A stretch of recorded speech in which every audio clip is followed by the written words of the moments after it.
I didn't necessarily want to settle, and so that's where it kind of sparked the idea of there's something else out there that I could be doing, and it was kind of born from there. Welcome to Business Buying for Financial Independence. I'm Tim Delaney, and I help young professionals buy small businesses so they can escape the 9 to 5 and take control of their time, income, and future. If that sounds like you, hit the subscribe button and let's get into it. Today's guest is Elvon Bowman. Elvon is a self-storage operator and entrepreneur, documenting the journey of building modern, scalable businesses through systems, execution, and creative deal-making. His content focuses on self-storage operations, entrepreneurship, automation, and building wealth through operational excellence rather than hype. Elvon, welcome to Business Buying for Fi. Yeah, thanks for having me. Awesome. I'm excited to dig into this today because self-storage is something I've always admired from afar. For years, I looked at self-storage as a very interesting business opportunity. But it wasn't until I got into the real estate world that I started hearing people refer to self-storage as a real estate asset and not a business. So I'm excited to hear what your take is on that and how you got into it in the first place. But why don't you start out with telling us a little bit about your background and where you come from? Yeah, absolutely. So I was born and raised in Dallas, Texas. After high school, I went to the military, and while I was in the military, I currently still am. But while I was in the military, I went ahead and talked to my wife one day, and I was thinking about how whenever I start to transition out, I'm gonna need to have something else, for us. And we kind of brainstormed a little bit and said we would do real estate. And after about a year of really kind of thinking through what real estate would be, we kind of found ourselves on self storage, and that's kind of how I got into the self storage industry. Nice. Well, thank you for your service, first of all, especially as we're Yeah, thank you recording for the this support. on Memorial Day weekend. Um, Mm, how, I guess some people go into the military and look at it as a lifelong career. Did you mhm. realize early on that you weren't going to be in forever? Is that why you started thinking about next steps? Yeah, I would say I was kind of like 1 foot in, 1 foot out for a lot of the time. Like I said, I've still been in for 7 years now, but I already kind of knew that I wanted to do something else. But I said I would make a career if I needed to. I was fine with that, but I didn't necessarily want to settle, and so that's where it kind of sparked the idea of there's something else out there that I could be doing, and it was kind of born from there. Yeah. I feel like it's almost like a military strategy thing of like always have an exit option and escape route and um because I've had a number of military people on the show that were looking for businesses as they were, in the middle of their military careers, thinking about what they're going to do next. So you Mm-hmm. started looking at real estate and you ended up on self-storage. Can you talk us through what was going through your mind when you were looking at real estate and how that decision went? Yeah, absolutely. I know, like I said, we were quote unquote real estate. And so um, at first we were looking into the multifamily areas and trying to figure out exactly how to break into the industry, especially because when most people say real estate, they're thinking, let me go buy a house and house hack it, or let me go do this or that, or whatever it's going to be, as far as like, um, I would say the residential side of real estate versus we kind of already knew if we were going to do something, we wanted to do it either at scale with like multiple units, so a small multifamily, anywhere from 2 to 4 units, or we were going to go, bigger, of course, and try to get like an apartment complex, maybe 16 to 32 units, something like that, to start off, and then kind of go from there, scale it up. We kind of already knew that we were going to do multiple units. It was just a matter of okay, what would the multi units look like? So okay, again, that idea morphed into it starts off the small multifamily, and then we're like, well, we can actually go bigger. Might as well go bigger because a lot of the people that we talk to, or videos and all these books or whatever, the person would say, well, the only regret I have is I wish I had started bigger. It takes the exact same amount of work to go and get this property, whatever it's going to be. So why not put that exact same amount of work into a 16 unit, or again, bigger units? So we eventually kind of turned that, and that brainchild ended up becoming self storage after a while. But yeah, it definitely started off. We knew we wanted multiple units. Yeah. I love that mindset as well. I was actually just talking to my mastermind group about this the other day. Is I have never met a successful person that says that they wish they would have started smaller. It's Yes. always, I wish I would have gone bigger. I wish I would have thought bigger. I wish I would have done bigger deals sooner. Because that's, Hmm. you realize, to your point, that it's kind of the same thing. It's just got more zeros on the end of it, but you're doing a lot of the Yeah. same work anyway. Hmm. So you're looking at these larger multifamilies. Did you actually go through and buy any multifamily? So we were under contract for I want to say it was like a 34 unit out in McAllen, Texas, down south. But we were under contract, and we were doing all of the due diligence, on site, and realized that there was a lot of deferred maintenance that we had not, prepped for, if you will. And again, this is first time looking into everything, and it kind of scared us. And I had to kind of think and pivot a little bit and say, okay, this may not be where we want to start off. It can definitely be something to step into later on when cash flows are better and we have more equity or per se to tap into. But what's something that again we can still get into today and maybe even a lower barrier to entry was the other thing that started to come up, and then that's how self storage really again just started to speak to us. Okay. Yeah, that's so Hmm. that deferred maintenance that Alvon's talking about is a lot of times with real estate and business as well. There's going to be things that should be repaired, major big things, like whether it's roofs or machinery or various things, kitchens and baths in apartment buildings that the current ownership might be putting duct tape and on and touching up the paint here and there, but they don't actually fix the problem. And that's referred to Hmm. as deferred maintenance, and it's expensive to deal with. So if the cash flow is not there, right, especially right away when you're investing, it can be hard to catch up. Um, what, just because I like to get into the mindset a little bit, like what gave you the confidence going from not owning real estate or not investing in real estate to putting in an offer and getting a 34 unit under contract?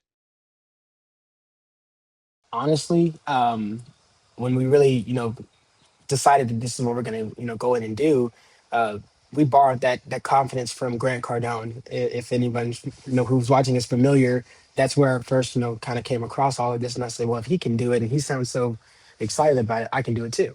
And so it just again went to go learn everything that we needed to learn, and from there it just kind of morphed, and I was able to step in now with my own confidence and say, okay, well, this is all it takes. It's just as simple as figuring out whatever the numbers are, NOI divided by cap, and then go from there and then figure out all of the deferred maintenance and things and calculate all of that. Does it still work? If it doesn't, then we're not getting it right. And it kind of, I think, just honestly, to sum it up in one word, repetition. We got a lot of reps in and figured out, okay, not only does it work on underwriting on a spreadsheet, but can it work in real life? And from there, that really built confidence to say, yeah, this is a doable thing. Yeah, I love that. So first of all, getting the reps in, whether it's looking at multifamily or whether it's analyzing business deals or self storage, like just the more you analyze, the more you look at, the more you're going to know when the right thing comes across. I was just listening to a interview with somebody talking about Charlie Munger and Warren Buffett, and like that's the same kind of thing with investing. Just looking, the more you look, Warren Buffett was looking at deals when he was a teenager, just reading about companies, reading about businesses. He got his reps Hmm. in before he ever even started investing. So that's a powerful tool. And Hmm. then and then that so you boost your confidence, and then you also have the confidence to walk away during due Oh yeah, diligence. Like that's a not game. that's a big step and a big skill in and of itself. Like a lot of people would be nervous about hurting somebody's feelings or ruining their reputation with that broker. What gave you the confidence to do that? Well, I mean, yeah, we definitely had to, hunker down, if you will, after we stepped out and broke up the contract because we actually put we first and foremost we really thought that we were going to get this. We were already kind of emotionally tied to it. You know how it is in the first deal. You're like, yeah, I can get this, and so we thought we were going to get it, and so we actually agreed to 5,000 non-refundable. EMD as well too. So not only did we lose the first non-refundable piece, but then of course, like you mentioned, broker, not really liking that you stepped away from that deal, especially since everybody is coming together. We went out there and we met him. We met, his people that he brought out there to take a look at some things and try to renegotiate based off of all of that. And so, yeah, it was a lot to again, muster up the courage to say, you know what, we just do not believe that this is going to be the one for us. With all the trim, was rotten and things like that. That we just said, no, we cannot, step into this confidently and say, yeah, we'll take it on today because that's a lot that we're going to have to then do, after we take over. So, definitely, yeah, just for sure we had to muster that up and then step away cleanly because, and again, you don't want to get into a bad deal just because you just super anxious or excited to even step into that deal. It's not worth it. Yeah. Sometimes the best deal you ever do is the one that you don't do because it can sink you. All right. So you walk away from this deal for good reason. What what were the next steps there? Yeah, I mean, it was really quick, honestly. It was about a month in between that we were under contract from. So it was February of 25. We're under contract. We cut the contract there, and by March, we had found a facility that we liked, and we actually were negotiating and talking for a little bit, and we actually went under contract in April.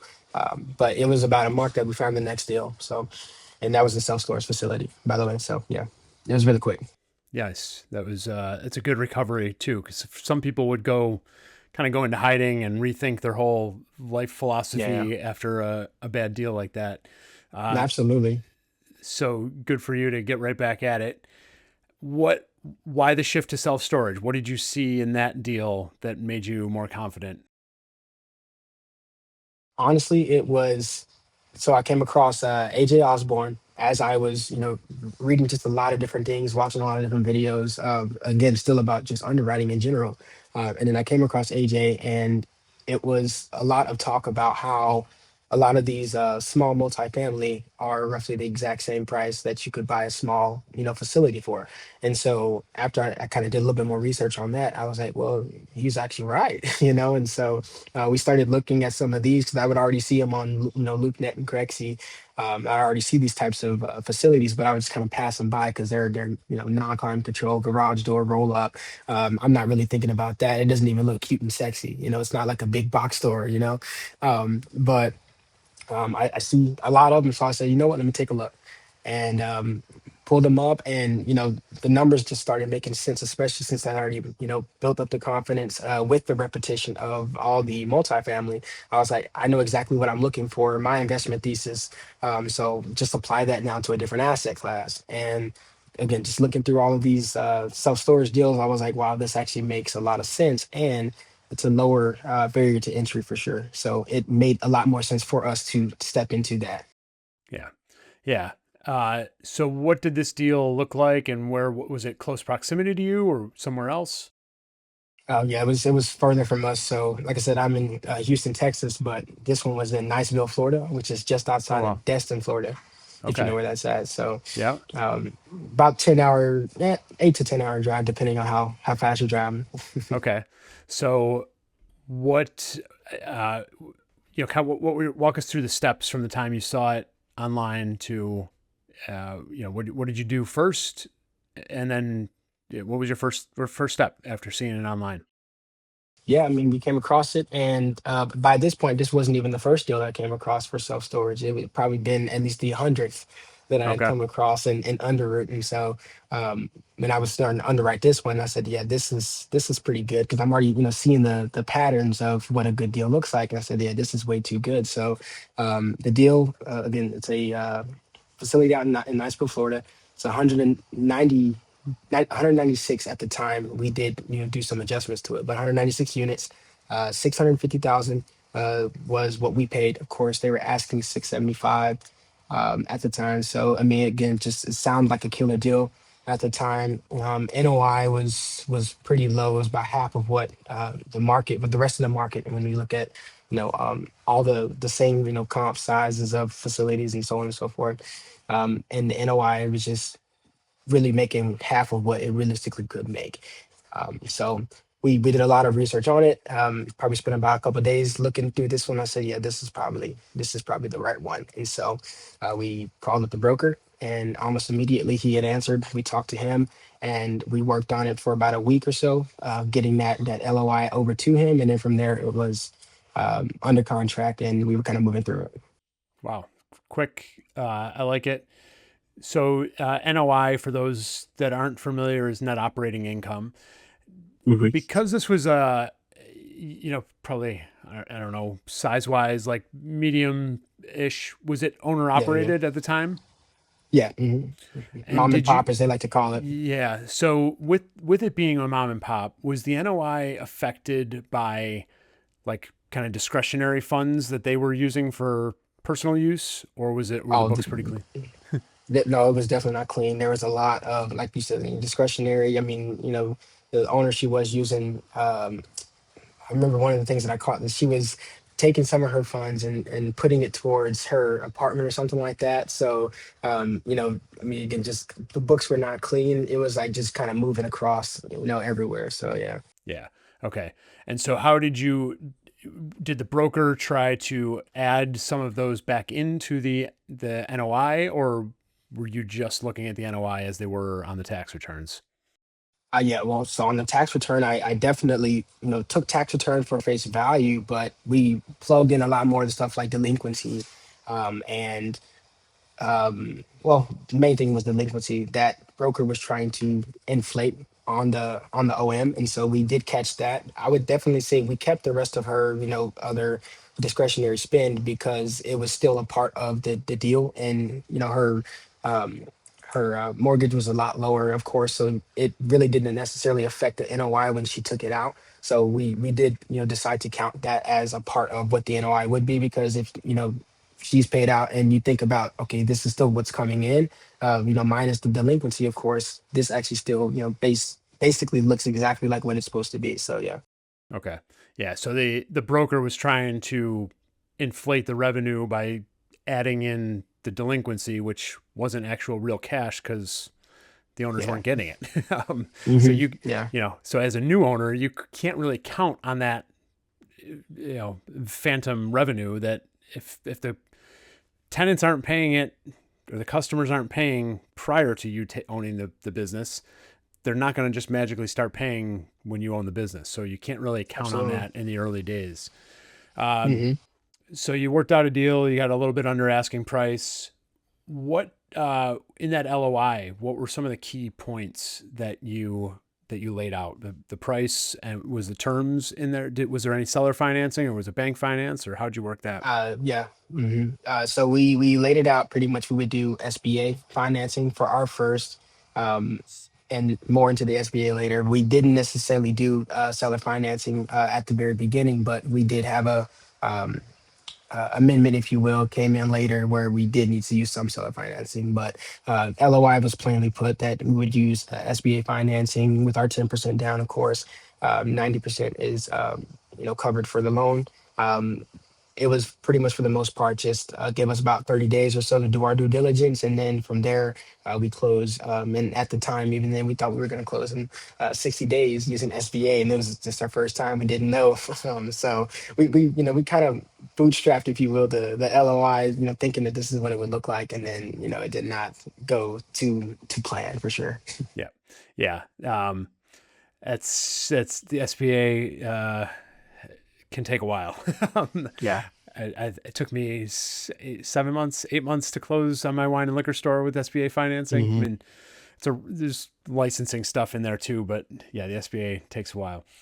Yeah. Uh, so you get the LOI, you lay out 10% of your money, 90% SBA loan. Was it a 7A SBA or Yeah. 504? 7A? 7A. Okay. Due diligence, 30 days. What did that look like for you? What were you looking at? How did you do it? Yeah, so at the time, I was actually in El Paso, doing things for the military. So I wasn't even, nearby per se. But I had to fly out, of course, get out there. And matter of fact, I actually skipped an important piece of this. We didn't even get to go to contract until somebody had saw the facility. Well, like I said, I was in El Paso, and my wife was with me, of course, at the time. So not much that we could do in El Paso, even further away from Florida. But we actually, had a guy go out there who was at a military base nearby that we pretty much a friend of a friend was able to get him to go out there, and so he did take a look at it. And so from there, then he gave us all we needed, especially pictures and that kind of stuff like that. And so now we're looking at our pictures and saying, okay, what does it look like, based off of this and that. Pretty much looking at normal things like if it had rained recently, are things leaking and that kind of thing like that. Are we seeing any rodents, anything around that? Because self storage is sometimes can be known for those kinds of things. Are we seeing resting on the metal? I mean, normal stuff like that. What is the condition of the building? For sure, that was the main thing. And then the books. It was more of the due diligence on the books, and that's where it kind of just got tricky because with the owner being mom and pop style, the books were not as clean as they could be, and so not having that type of sophistication, we had to figure out a lot of different things when it definitely came to their books. Yeah. I love that, that tip for anybody that is looking at a business or real estate long distance, like finding somebody in your network that you can leverage and have go put Hmm. eyes on something for you is a fantastic idea. Like Elvon said, it's a friend of a friend, but at least it's somebody you can trust a little bit more than the broker or the seller. Hmm. Because that's a great tip for anybody out there that's scared of long distance investing. Yeah. Uh, but eventually you did jump on a plane and go out there before you bought it. Yeah. Okay. So it was during our 30 days we were actually able to go out there and do everything like I said. Like, yeah. And this is like, again, you'll hear a couple times Elvon's spending money that he's not getting back throughout this process. That from the $5,000 he lost on the multifamily deal to now plane tickets and presumably some type of hotel or accommodations while Hmm. he's in Florida, plus time, vacation time, or something away from the military. So these are all kind of investments in yourself and in this new business that you're going to have to take at some point. And he could have gotten out there and realized that something was majorly off in the due diligence and ended up walking away again. But Hmm. obviously that didn't happen. So, what were there any key things that you knew when you went out there that you definitely needed to look at? You mentioned leaking and rodents and rust. Like, Hmm. anything else that you yourself were super interested in seeing when you went out there? Um, for sure, I was definitely and it made contrary to what a lot of other people would do, especially because you mentioned self storage being a business, and so I was also taking my business mindset with me and saying, okay, well, another thing that I'm looking at on the books, especially, is that NOI is a lot lower than what it could be. So either she's undercharging or maybe the market doesn't support higher rents of what we realistically thought it could be. So another big thing that we were looking at was what are the comps doing, and so we did do some secret shopping or I did some secret shopping while I was out there.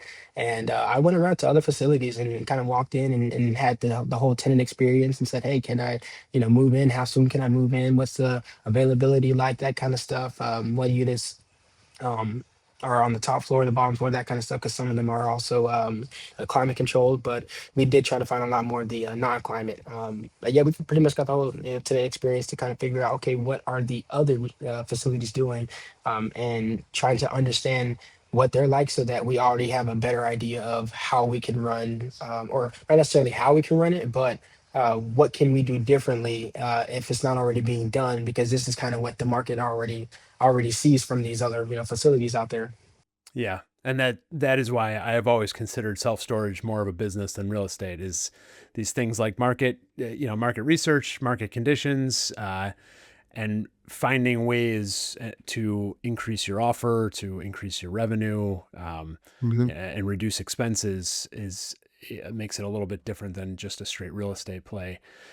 Uh, and then super important, being willing to go and do that secret shopping. Like this comes back to the fact that any business evaluation, any real estate evaluation for that matter too, but especially in business, it's not just about the spreadsheets. It's not just the numbers. It's not just the analysis. Like there are a lot of other factors in play with a business, and one of them is competition and looking and evaluating what your competition is doing and understanding what you're up against, and what the market can tolerate. So, maybe her rates were low because that was all the market would possibly bear, but you need to go figure that out for yourself. And the best way to do that is boots on the ground and go knock on doors. So good for you for doing that. Um, all right. So you do the due diligence, you're out there, you and presume you meet these sellers as well and kind of get to know them and how they operate. Any other major things during due diligence that you looking at or questioning? Honestly, it was just a lot of that. I think we had been talking to everybody for a while, and so it was good to get in person and talk to them. See them face to face. The seller, she was amazing. Honestly, she definitely was. A mom and pop, so on her way to retirement, and she just wanted to get this thing done. So, she was like, whatever you need from me, I'm here. So she was there to provide it. So it was definitely nice to have that on the first go around for sure. But yeah, for the most part, it was really just understanding the books, understanding the condition of the facility, and then getting to understand that market, that area that we were about to say step into. Yeah. Did they have employees? No, no, it's just her. Okay. We'll come back to that in a minute then. So during the due diligence period, were you already starting to work with a bank or banks? Uh, yes, yeah. So again, with understanding what AD Osborne, we're talking about, he was also mentioning this bank called Live Oak. So we found them and said, yeah, we're going to partner up. Work with them, and yeah, we already had them kind of understanding, and knowing that this is what we're going to look at, and they were kind of giving us those pointers, those things as well. Nice. Yeah, that's good. A good bank in your corner can also be very helpful. Another set of eyes on your numbers, and they've seen a lot more deals than you have as well. To getting those reps in. So what was that process like with the bank? Yeah, it was definitely again, it was SBA financing. So we had one, understanding of it, and then realized SBA is a lot slower than what we thought it was going to be. So it took, I think, total of 4 months, I want to say, to close. And we had closing dates again for 60 days out. So we thought we'd be able to go close in June. And, it kind of just kept getting pushed back and pushed back because underwriting needed to go back and take a look. Or I believe at some point we had, insurance, you know, lagging, if you will. The lawyer, he wants to take a look at it. So it was all kinds of different, things that came up. But for the most part, it was a pretty much straightforward process of we're going to do like discovery with you, and then they hand off to underwriting, and then they hand off to, I believe it was like the closing rep or something like that. So it was pretty much that process, kind of back and forth between everybody. Okay. And you mentioned at some point you had to go back and add in some seller financing. What caused that, or why did that change? Yeah, so we got to pretty much, the end. We were about to close. I think it was like a couple weeks away or something like that. And then um, the closing rep, she came back to us and said, "Hey, we just got the appraisal back, and it came in 50,000 or 47,000, but just round it up. It came back $47,000 shy of what the mark was supposed to be." And we're like, "Oh, what are we gonna do? We don't have the extra to put towards this." There was a bunch of different ideas that were kind of floated around. One of them was to get a life insurance policy and just attach that there, and I thought that was actually pretty smart, and it did not work. They came back and said, since it's tied to death benefit, that kind of deal, we couldn't use it. So then the seller and I, we really had to work that out, because again, she didn't necessarily want to go back and renegotiate, and we were hitting that deal fatigue. We've been in this for 4 months already, just slowly dragging it out, like, when is this thing going to close? And yeah, again, we talked it out and we negotiated that last little bit to be seller financing. We were going to bring half, and then they would bring, or seller finance the other half of that. So like 23,000 or whatever. But we at least we got to figure out, okay, this is what seller financing looks like, and how that could actually be powerful leverage to use later on for some people who get all the entire deal seller finance. So. So the contract price was around 650, you said, and so Hmm. then the appraisal came in closer to 600. Um, and you were going to put down 65,000, 10% roughly. Hmm. Um, and so the bank wanted to reduce their loan portion by 50,000 roughly. Is that Hmm. okay? Yeah. So then you had the Hmm. seller. So then the seller did a seller's note for that instead, or for half of Hmm. that, or all of it. Yeah, for half of that, and then we Okay. just brought the The remaining. extra Yeah. cash. Okay. Hmm. On that seller's note, are you paying them concurrently with the bank, or do you have to wait a certain amount of Yeah. time So. before you're Yeah, we worked it out with her, deferred out all of the payments to the back end. I believe it was a 2-year note for her. So all of that gets deferred to once we've finished with our value add. okay? And so, all in all, for the seller, it's not terrible, assuming she didn't have a massive mortgage left on it herself. She gets most of the money at closing, and Hmm. then less than 5% for in 2 years, which spreads out her tax obligation a little bit, um, which can be advantageous for sellers sometimes. The so the seller's note little piece. Where did you come up with the cash for your portion for the 65, and then for that additional 25 or so? Yeah, so we kind of honestly, I feel like we overdid it, but we did a syndication Okay. for a $650,000 facility. It's not crazy big for a syndication, but we did it. We probably paid more in fees than we needed to, but we brought in those investors. We pretty much all of our portion was to take care of more of the foundation, probably like the structure. So we brought our VAs to take care of, work, those kind of things like that. We paid the lawyer fees, all of that stuff like that. And then our investors covered all of the equity to go in for the actual down payment for the facility. Okay. So syndication, for those that are not familiar, is a term where you're just creating a pool of people's money, of other people's money. You can syndicate real estate, you can syndicate businesses, you can syndicate racehorses. You can syndicate anything you want. It's where one person is kind of in charge of the deal as the general partner, and then or a group of people are the general partners, and then you bring in passive partners, which are the limited partners, who contribute financially to the deal, and then they get a piece of equity. Um, and to Elvon's point, the lawyer fees, because there's a lot of documentation that goes into this process, can be pretty expensive. So most people shy away from doing it on sub-$1 million deals. Um, but if you don't have the cash in your bank account, it's a great way to get into a business with limited amount of cash out of your own pocket. So uh, you know, I run into people all the time who, when I talk about buying a business or buying real estate, the first thing out of their mouth is, "I don't have money for that. I don't have money for that." And it's like, I, I get it. A lot of us don't just roll around with tens or hundreds of thousands of dollars in our bank accounts, unfortunately.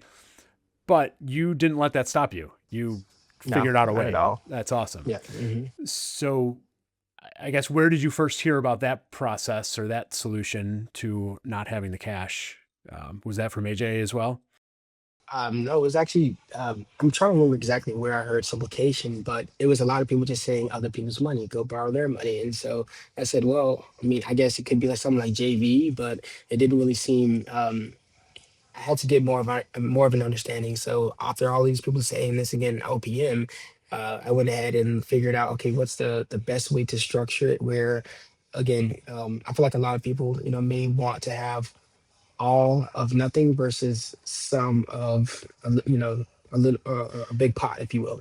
And so once I understood that concept, then again I feel like syndication kind of came around. I was like, okay, this is another way to do it, especially since again our our capital wasn't enough to cover things like the fees and that stuff, but we couldn't do all of it. So we said, well, we'll take care of this and run the deal, and then you guys come in and meet us here with the capital to actually go in and close the deal.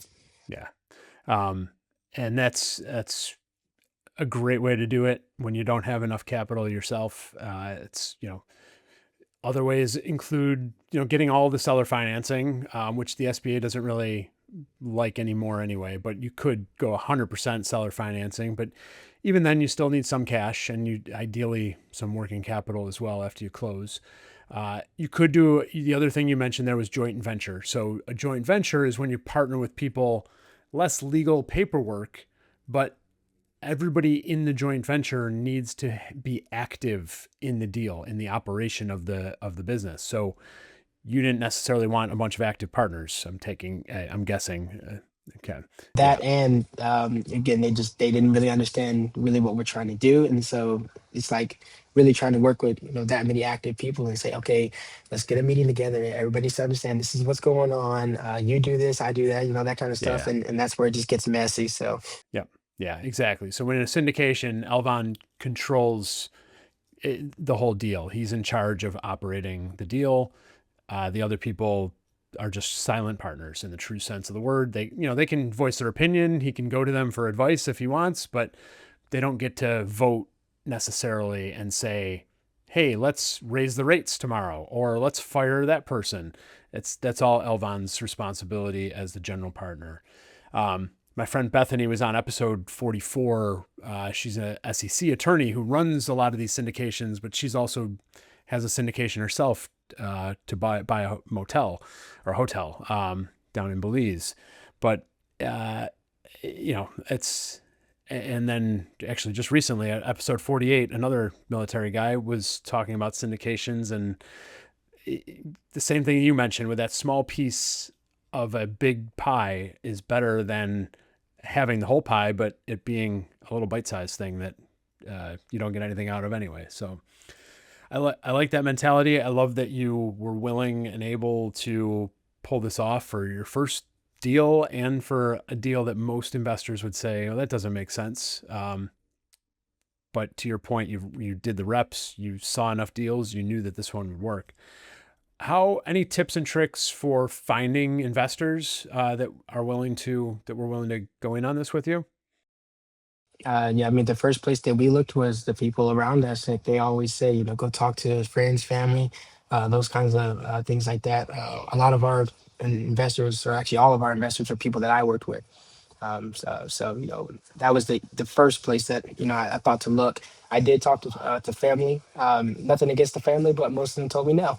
So and I get it. People are gonna family's gonna feel like that, especially when you start mixing bloodlines and money. But it's really just you kind of look and you kind of ask. You're gonna hear no a lot, and eventually you get the yes. And the ones that we got yes from were the ones who saw the value in it. They understood it. They took the time to really hear us out and said, okay, this actually sounds like something that I can do, or something I'd be willing to be involved in. Yeah, that's cool. So you get to the finish line, you close on the business. That's it. End of story. Everything's golden. I'm sure nothing else went wrong. So Yeah. how did that work now? So you close on the business. Were you out there for the closing? And you mentioned she didn't have any employees. So what happened from that standpoint? Yeah, so actually, during the due diligence, we actually had to talk to. There was a tenant there who was always pretty much there every day, helping her out, and he was kind of just doing it just to do it. And we had really worked it out with him, negotiated, especially because he was a tenant, and said, okay, well, in turn for you storing, you won't pay, for being our boots on ground, basically. That way, we're not just kind of like handshake deal, just we'll show up and you do whatever, but versus let's structure it out and you come in and take care of things while I, don't live there, of course. So he's still, to this day, helping us out with different things whenever we need it. But that was definitely something that we had to work out and structure before we did close. And then, of course, we closed, right? Like I said, no problems. It's kind of funny because it was um, I remember, when we get there that day, we had been waiting, like I said, for a while, kept getting delayed on us, daily. They would say, okay, tomorrow we'll do it. Tomorrow they're closed. But We finally did close that day, that morning, and then we walked in the office after we closed. We had brought her coffee like we were doing every day, and we said, "Yeah, we did it." And she was like, "Awesome!" She was super excited. She had her bag packed. When she was sitting at her desk, and she had her bag packed, so she just got up, grabbed her bag, and said, "Okay, it's been great." Gave us both hugs and walked out the door. It was like, "That's it. That's what we're doing now." So. Um, it was like that, pretty quick, and it was, I guess, a lot of the mental shift had already been taking place because we were already kind of getting paired to be owners at that point. But it was almost again just light switch off and on, just like that. Well, now you take over, and so all the prep work. It's good that you do that stuff, especially due diligence, all that you have to do it right because all that prep work got us prepared for instead of feeling lost. As soon as that happened, now we're like, okay, well, let's get to work. We got things to do. Yep. Yeah, great tip there. Like use that due diligence period not only to be looking for problems and solutions, but like to start preparing yourself to be the owner. Like think about what systems you need to put in place, what employees you need to be hiring. Because if Elvon hadn't been thinking about that, all of a sudden he could have found himself with the keys and nobody to run it and having to go back to Houston and or El Paso or wherever he was at the time and be like, oh, okay, now what are we gonna do? Um, so that's a good tip. Before I bought the wine and liquor store, I spent weeks. Look, the SBA kept delaying it anyway, but I would go in there a couple times a week and talk to the owners and look at the store and think about the product selection. And so day one, I was more prepared to kind of do some of the things that I needed to do. What else? So operationally now, so it's been about a year now that you've owned that one. Yeah, we're closing in on. I want to say it was 8 months. I Okay, remember yeah, it's just been a it's whirlwind an of eternity. operation. Yeah. It's yeah. um, any other? What did you do? Operationally, any major changes early on, or after a few months, or how the operations going? Yeah, almost immediately we went. We'd been working with our investor, of course, told them that the three things that we definitely were going to do were modernize it. So add a gate that was automatic, adds better security features, security cameras and lights included, and then bring it into the 21st century with a website. So those are the first three things that we did. So we probably spent the first week or two um, with the company that we use, Tenant Inc., and we were onboarding everybody because it was all on paper. Of course, she was mom and pop, not sophisticated, so we had to digitize everything. That was the first couple of weeks or so that we had just taken over, and website was live, and we were good to go. And then back in, our ops, if you will, for our PMS, our property management software, we were able to do all of that. After that, I would say within that first month, especially to the next couple of weeks, it was the gate was being installed. We had guys out there doing electricity and um, running new lines out there for electricity and installing the new gate. So they ripped out the old one and put in a new one. All that's good now, and we actually, to save a little bit of cash, especially since I was already there. I said, well, I'm handy. I know how to install security cameras. So I went up there and I was, popping them in on all the corners that we wanted it on. So and we end up going with a lower budget option for they're called NVR cameras or something like that, but they're pretty much Wi-Fi cameras. So it was really easy plug and play cameras, and we got them all installed. So it was a lot of that, and then my wife was also out there, and she was doing another one of the things that we said we wanted to do was paint new numbers on all the doors. So she was making sure that every door was numbered properly. So it was those couple of minor things that we did at the very beginning within that first month, and then after that, truthfully, that's actually been the last time since we've been there. So that's how almost hands off it has been for us to really have to go out there because a lot of the things are almost taken care of other than boots on ground doing the things that we need them to do. Yeah, that's fantastic that you've got it up and running and to the point where you don't need to be there very often at all. What about cash flow and returns? Have you been able to uh, give any money back to your investors yet? Not yet. So we talked to them and we worked out. Again, everything gets deferred while we Yep. stabilize. That was Yeah. the first thing. Yep. So yeah, we're not paying out any distributions right now. We said we'd take the first year is our goal was to do it all in 12 months. It's still, something like that we were talking about earlier, right? Business happens. So sometimes that stuff delays. So we're closing in. September will be the full year, of course, since we closed. We may not hit that mark, and we're going to have to work out with them and say, hey, we will push it back, delay it by, a month or two, or maybe a quarter, right? But it's definitely one of those things that, again, now we're learning that the operation is also just as important as acquiring the deal. But just it's always a learning curve for sure. Yeah. It's yeah, and that's still not bad when you go into a deal like this where you know that you're going to be upgrading, especially with a lot of capital expense. It's going to take some time to return money to investors, and with that much leverage as well. You're over 90% levered. Uh, you've got some debt payments, I'm sure. Um, Anything else about that deal that you think the listeners should know? Any other lessons or fun stories or experiences that are important to know?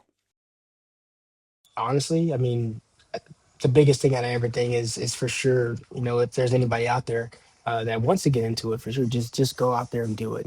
If you have to bootstrap it together like we did, syndication, JV, whatever it's going to be, especially if you don't have the capital to do it yourself, go out there and do it. Especially if you're going to take the time, learn what it is to operate it.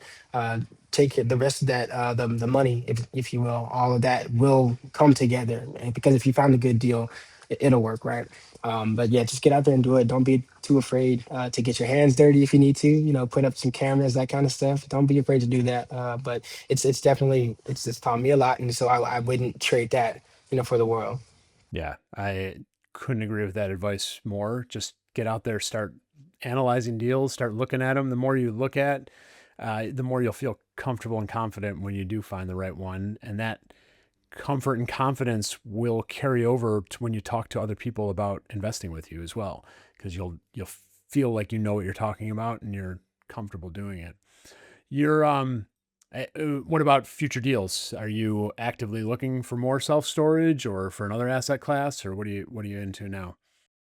Yeah, we're still going to do self storage. Our goal is to really build the foundation on self storage, since we found it to really just cash flow a lot, and then as we upgrade, if you will, start to pull out more equity on the back end. Maybe if we need to put it into holding things, if you will, then we can put it into stuff like apartments, and probably go more passive, if you will. But yeah, for the most part, we're looking in self storage for right now. We're gonna stay there for the next few years or so, especially since self storage. The more we do it, the more we learn about it. It's like it's one of those that has not fully institutionalized yet. So that asset class has a lot of compression to do as far as cap rates lowering, and you can always push your NOI, of course. So we're finding it that it's going to be one of those that over the next 5 to 10 years, especially as the baby boomers are on their way out, is one of those where we can definitely come in and kind of sweep up as many as we can. Yeah, that's a good plan. Did you join? I know AJ has like a group for self storage investors. Did you join his group or any other group like that? I have not, no. I was actually working on trying to get my own for other people like myself early on, but yeah, I've not joined anything yet. Nice. Yeah. So then why don't you talk a little bit about what you're doing now in terms of social media? I see you super active on Threads because that's where I've been hanging out lately. But what's your message to other investors besides just go do it? What else are you talking about out there? I mean, for sure.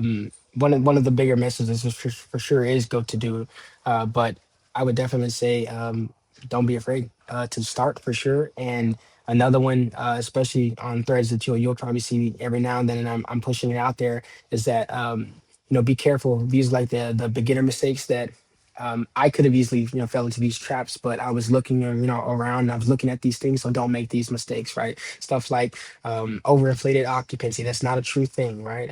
Or it's not a true revenue. Those things like that. So definitely trying to educate others on what to be looking for when they do it, and then at the same time, just be that voice, if you will, for other people who are in the exact same space as me. Because I mean, a year ago, I was them. I had not had a facility, and the only difference that's separating me from somebody else is I I did it, and it's only been 8 months for me, right? But I did it.